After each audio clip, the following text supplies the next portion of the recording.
Welcome back, everyone. So in this video, we're going to talk about using Rocketbooks to submit handwritten timed assignments. So in the first video, I talked about kind of the basics of Rocketbook and why using a Rocketbook is particularly useful, and what situations it's really useful. And in the third video, I'm going to talk about some of the extras. But in this video, we're going to discuss submitting handwritten work in a timed assignment.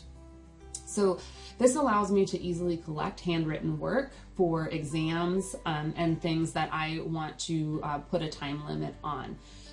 This is super important to me because I always want to be able to give partial credit, and it allows the students to work by hand in the way that they usually do. Just meaning that if they're doing a long math problem, they're not usually typing those, right? They're usually writing them by hand. And so they can send this in without having to transfer it to another format. The other thing is that with the Rocketbook scanning, I get these in very high resolution, very clear images. And so I can really see the work that they've done, especially on things like diagrams and stuff like that.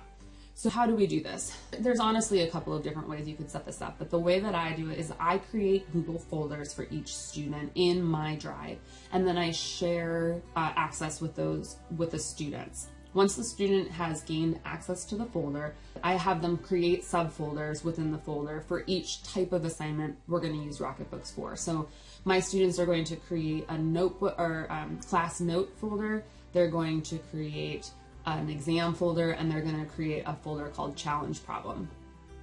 These subfolders are going to become the student's Rocketbook destination. So on every page of the Rocketbook, you can see these icons across the bottom. Now a student can set up those icons to go to specific destinations. And then when they check off the icon and scan using the app automatically sends it to the destination without having to be told to do so.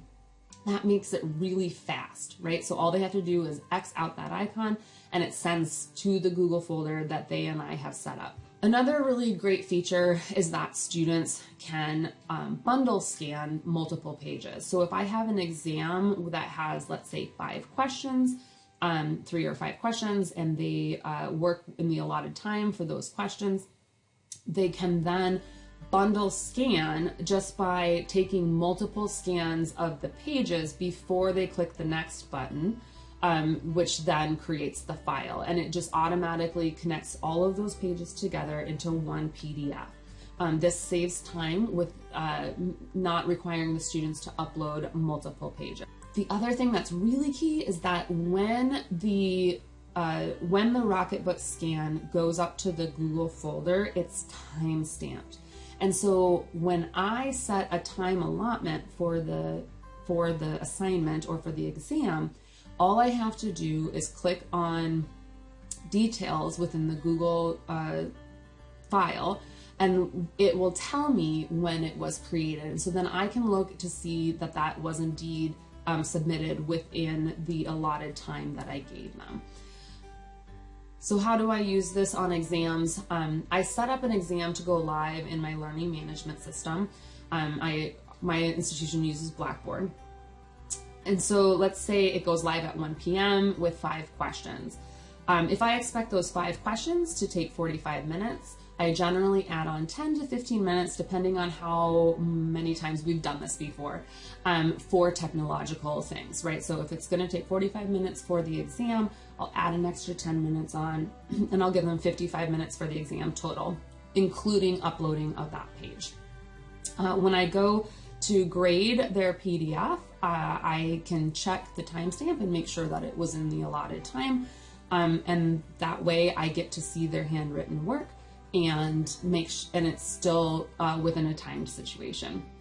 So in the next video, I'm going to talk about a couple of the extra features that Rocketbook has, specifically beacons that allow me to capture whiteboards, and screencasts, which essentially turn my Rocketbook into a live stream that I can share with students.